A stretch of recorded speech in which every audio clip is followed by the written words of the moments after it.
here we go. Welcome back into the Cherry Pickin podcast. Today, we go over our must-draft centers. Hockey season rapidly approaching. Obviously, the center position, very important when you're drafting your leagues. There's a couple of guys like these center players. Really, you want a guy that kind of does it all in terms of not only shots and points, but maybe even hits and blocks as well. Something to look into. But obviously, these guys are going to be big point getters. Gav, I don't know what kind of strategy you have for centers. I pretty much go looking at in terms of points and then looking at their power play presence and kind of what they do on that end. But who's the first guy that you're telling people, if you don't draft this guy, you're an idiot? Well, in my scenario, I am, like I said before, going to be going heavy on defensemen. So it's going to be up to me to really take advantage of the value I can get in the later rounds. Yep. So first off, I'm taking Sam Reinhart from the Florida Panthers. He's currently getting drafted around 65th. Last season, he had 78 games played, 33 goals, 49 assists, 82 points, and then 31 power play points as well. So his numbers are actually more impressive than they look at first glance, because at the start of the season, he started off really slow. He had 12 points in 21 games, only a 47-point pace. And then from the last 3 quarters of the season, he played at a 100-point pace. Right. So right now, his numbers from last year, he actually has a higher ceiling than it might look like. Mm-hmm. I know Huberdeau's gone, but that offense is still going to be electric. He's probably going to be playing on a line with Tkachuk. I just think it's good value in the 6th round. If you can get 3 or 4 defensemen before you grab him, maybe not your center one. I would personally try to target a center in the 1st round, one of the elite guys. But if you can get Reinhart in the 6th, 7th round, it's also important to note, too, that he has the center and right wing eligibility. Yeah, so that's another clutch thing there, and you guys know I love that. Yeah, definitely. I think you'll see a lot of the guys that we're telling you to be must drafts today are going to be that dual position, either a center and then left wing or right wing. I have no problem with this with Sam Reinhart coming into this Florida offense. Doesn't look totally different, like getting Huberdeau and Tkachuk.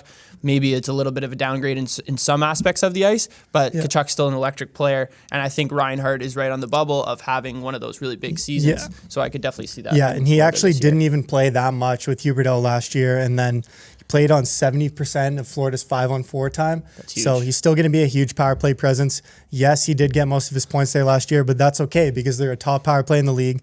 They're still going to be. Yeah. Great spot to grab Sam Reinhart. Definitely. Yeah, hopefully Paul Maurice doesn't shake up that power play too much. The first guy that I'm targeting, and he might be flying under some people's radars, is Elias Pettersson. I really like him this year. His ADP is around 47 or 48, so 4th or 5th round. Very interesting case this year, I think. I think this is a great upside spot, especially where he's getting drafted. Last year, super slow start. He only had 4 goals through 25 games, but after they brought in Bruce Boudreau, this electrified his whole season. He had 28 goals in 55 games, so similar to what you were saying about Sam Reinhart in terms of breaking up the 2 different seasons. And you can look at it in the same degree as like Cole Caulfield when Martin St. Louis. These coaching changes definitely have an effect on these players depending on if their attitudes coincide with the coach's kind of attitude and the way he coaches. So that's almost a half a goal per game rate, which is really obviously great value for a guy you're getting in the 4th or 5th round. He was slated to be on the line with Ilya Mikheyev, the guy they picked up from Toronto, signed him to a new deal in the offseason. This guy's the ultimate puck retriever, will pretty much do anything in his power to get PD the puck, I think, at this point. He did get hurt, but this Vancouver Canucks team is a little deeper than I think people are anticipating, especially on the wingers. So I think if Mikheyev doesn't play, you have a guy like Vasily Podkolzin, this young Russian guy who hasn't really gotten a chance yet to step into that second line to start the season at least. So I don't think depth is really a worry there, playing with Pettersson. He'll remain on the PP1, resume that same position on the half wall, for his electric one-timer. We've seen his shots have been great over the past couple of years, obviously. The one thing that people are obviously concerned about is his ability to stay healthy. So one thing I have heard coming into camp, he's in his best shape of his life, and he's put on like 5 or 7 pounds to beef him up a little bit and avoid those injuries. He did play 80 games last season, so that is definitely encouraging. And then the last thing, Brock Besser's out for like a month to start the season. So if he can get going early with an added usage with Besser out, especially on the power play, I think that'll be huge, considering last year he started off really slow. And then they also play in the Pacific Division, and in my opinion, this is like the worst division in hockey. Like, I think so for sure. Like even if against the Oilers, like they don't really have much of a back end. Like those are always going to be shootout games. I really like this pick. I think he's due for a bounce back year. He started off his career really strong, faced some injuries and stuff, but yeah, I love it. It's a good spot for him. And the fact that you said that he's gotten bigger and stronger. Yeah. I mean, he already had a cannon of a shot. I wonder what it's going to be like now. Yeah, he's just going to be able to, withstand some hits and, stay on the puck a little bit harder than he was last year. So, yeah, I really like Pettersson. Who's the second guy that you're targeting? Maybe a guy that's a little bit more in, like, the middle rounds, like 8 to 9 range. Yeah. So, the second guy, must-draft center, Brayden Point. Last year, 66 games, 28 goals, 30 assists, 58 points, and 22 power play points. I think people are seriously sleeping on Brayden Point this year. He's going in the middle of the 10th round. Are people forgetting that he's centering Kucherov and Stamkos? This is insane. Yeah, how is he available in the 10th round? I would probably go as far to say I'd take him in maybe even the 7th or 8th round, depending on how my team's shaping up. It sucks he doesn't have that dual eligibility. I think maybe some people are concerned about his injury history. He got hurt in the playoffs, and he's actually only ever played 2 full seasons, his sophomore season and the bubble year. So I guess that's a bit of a concern, but good news is reports came out from camp, and Brayden Point looks 100%. He's ready to go, so you're not going to have to worry about a lingering injury at the start of the season, starting off slow. I think he's in a really good spot to bounce back. He can be a point-per-game player, maybe even more. Another stat to go into, Point was second behind Stamkos with 26.4 expected goals, and then marginally behind Kucherov in share of expected ice time with 32%. So that's a lot of ice time for a forward. They trust him in all situations. Honestly, if he remains healthy, I could easily see him being a top 15 center in the league this year. And that vastly outperforms his ADP. Right now, at his current ADP, what would that be, like top 50 center? Yeah, probably. Going around 160? The top 40, top 50? Wait, he's going 10th round, or right? 117. Yeah, 117, sorry. But that's probably top 40 centers? Yeah, top for 30? Sure. No, I totally agree. I mean, you're totally right. Like, he is slated right now, if you're looking at the lines, like he is slated to play with Stamkos and Kucherov. I think Stamkos is kind of, not that he's due for a bad year, but we haven't seen this kind of production from him until that 60 or from that 60 goal season. So I don't really see that a ton maybe going into this year. I feel like it will be Point and Kucherov. Kucherov was off. Obviously, he missed like a good portion of the beginning of the season last year. He was, what I heard, was on the ice 3 days after they lost in the Cup final to Colorado. So he'll be ready. I think Brayden Point will be ready. So I really and if I learned anything, it's to not bet against the Tampa Bay Lightning. Yeah. People seem to keep doing that, but until they show me that they aren't this dynasty or whatever you want to call it anymore, then I'm going to keep going for it. And if you can get Brayden Point in the middle of the 10th round, possibly before that, that's a steal. Yeah, I totally agree. I have a guy who's maybe similar, a little bit younger, but on a similar kind of path to Point, definitely on a worse team. But man, I love Jack Hughes this year. Yeah. His current ADP is around 95. I think that's outrageous. Like, he was a first overall pick. I think a lot of people are maybe forgetting about that now. I have him actually as my 25th ranked player this year. He just was on the bubble because I think this year is going to be the year where he gets 100 points. He's been one of the unluckiest players in hockey. He just needs to stay fucking healthy is the one biggest thing. Yeah. He missed the beginning of last season because of a shoulder injury, came back, and when he came back, he had almost a point per game, 49 games. He had 49 games. I think he had 56 points, actually, so more than a point per game. And then at the end of last year, the Devils obviously weren't in playoff contention, and he ended up suffering an MCL sprain. But he comes into camp fully healthy. And if you look at some of his metrics, the one thing that stands out, for one, actually pretty funny, he didn't have a single penalty minute last year, which is really staggering. You don't really see that, especially with a guy who's on the ice as much he is, even if it was only 56 games.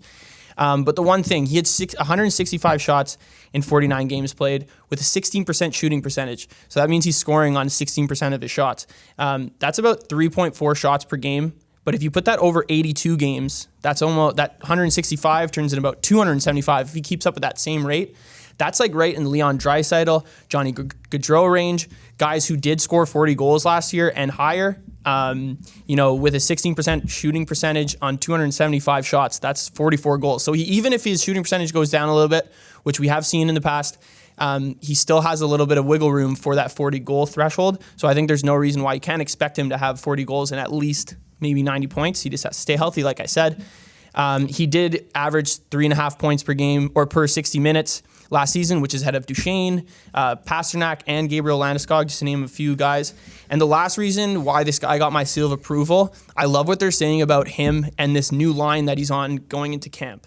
So they picked up Andre Palat in the offseason, which I think was a great addition, a guy who's been on a cup-winning team and will be able to help Hughes. And then on the other winger, they have Alex Holtz, this young Swedish kid who has a ton of skill. So you pair the skill with the speed and then Jack Hughes in the middle. I think this line is going to be absolutely electric this year, and I think Hughes will have a really big year. Yeah, I think they sneakily have one of the better offenses in the league. I know they're young, but they've got some great Mercer, pieces, Nico Hischier, Jack Hughes, Holtz, Jesper Brad, who's a stud. And then even on defense too, Dougie Hamilton, Damon Severson, this team, apart from a goalie, even though they picked up Vanacek and Blackwood should be healthy this year, this team should be in a much better spot to succeed. Yeah. Levi would be saying Nico Dawes is the guy. I don't think we agree with that, but the offense, definitely a bright spot. It's exciting. I can't remember the last time the Devils were actually an entertaining team to watch. Probably say they did have a cup run later on, when Kovalchuk was there, if I'm not mistaken, kind of near the end with maybe Jamie Langenbrunner was still on the team by then. Henrique was there. Adam Henrique that's kind of his breakout, I think, at that point. But really like that guy. As we go on to later rounds here, who's a guy that you really want to draft, maybe at the end of your draft, to put on your bench or even slot in as someone that you're going to keep as a rotating piece? Yeah, so here at the end of the draft, I'm kind of just drafting solely on upside here. And I think this is kind of a smash play in the 15th round. So Matty Beniers, Seattle Kraken, he's a center. Last year, 10 games, 3 goals, 6 assists, 9 points. Interesting, I was just telling Ryan before that 4 of his 9 points actually came on the power play. And he's slated to play on PP1 this year. So from those numbers, early look, he is a power play specialist. He's projected to be the #1 center on the Kraken between Bjorkstrand and Donato. So he's really not going to have any shortage of opportunity there in Seattle. No, definitely and then not. The thing is, too, the NHL currently ranks him as a top 35 center. That's ahead of guys like Ryan O'Reilly, Tage Thompson, Matt Barzal, and Blake Wheeler. So he's getting drafted after all of those guys in most standard leagues. And I think when you're drafting him this high, there's not really much risk. Yeah, no, definitely. I think, like you said, rookies are always kind of tough. This will be his full rookie season, I guess you could say. He's still eligible for the Calder. You have to play 25 games to not be eligible the next year. So he didn't get to that last year. Obviously, he's played at the tail end of the season. And what Gav said, he showed a really good efficiency. This kid's been electric all throughout his junior career when he was at Michigan with that great Michigan team. I don't see any reason why he can't come into the Seattle team and really be their spark plug on offense. From the camp reports that I've heard and what I've been reading, Shane Wright's kind of been a little bit invisible even in the rookie camps. He's a good two-way center. He just doesn't show a lot of skill. Beniers, on the other hand, tons of skill. This guy finds a way to put the puck in the back of the net and just to get points. So I have absolutely no problem with that. My last pick, a little bit different. He does also play on a shit team, but it's Nick Schmaltz, actually. So this might come to a little bit of surprise, but I'm actually drafting this guy at the end of a lot of my drafts. He also has that center right wing capabilities. His ADP is 170 right now. This is a guy that almost averaged a point per game last year. It's played 63 games. He had 59 points, 8 power play points. He only had 123 shots, which is a little concerning. But still, I think this guy can't miss at the end of your drafts. It's probably because he plays on the Yotes. That's why no one's talking about him. But we don't discriminate in fantasy hockey because there's producers on every team. They will definitely be talking about him on ASU's campus this year. Yes, yeah. We got to make sure he stays out of those headlines. That's for sure. But this guy, like I said, 59 points in 63 games. If this guy can get you to 80 points, that's crazy value in the 16th, 17th round. And the fact that he only plays 63 games, a point per game, if he holds up with that same kind of pace, he'll get 80 points in 80 games.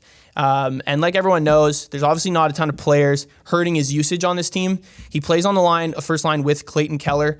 He does play on the wing, but he has the ability to play center as well, which is awesome, obviously, for fantasy rosters. He's also on the PP1. So playing with Keller a lot will just generate a lot of opportunities for assists as well. This guy shoots the puck at an insane rate and has a really good shot, so he puts the puck in the back of the net. Like I mentioned before, his shot totals are a little low for my liking, but if he gets that number up to 200 this year or even 180, you're laughing. This guy's shooting percentage was 18.7 last year. That's higher than Austin Matthews at 17.3. It's tough to say that he's going to be able to withstand that kind of production on this Arizona team. But when you're taking a guy this late, you kind of got to roll with the dice and kind of take a chance on someone. And I think you're taking a chance on Nick Schmaltz, but it's a calculated chance is what I'll say. So, yeah. I like it. You really can't go wrong with any of these guys. Like, the underlying metrics are there to support it. This late in the draft, like, why not take it? Worst case, you just drop them. Exactly. That's it. You drop them and you find someone else. But I really think Schmaltz, even Beniers, are two really good options. So we just went through 6 centers, kind of targeted in different aspects of the draft. So if you do take that zero goalie or that heavy defenseman strategy, you have guys later on that you can kind of bank on that you know will be there. So let us know in the comments what you guys thought of our top 6 must-draft centers. Be sure to like, subscribe, join the Discord. Obviously, we've been talking fantasy hockey for the rest of the season, and we will see you guys on the next Cherry Picking.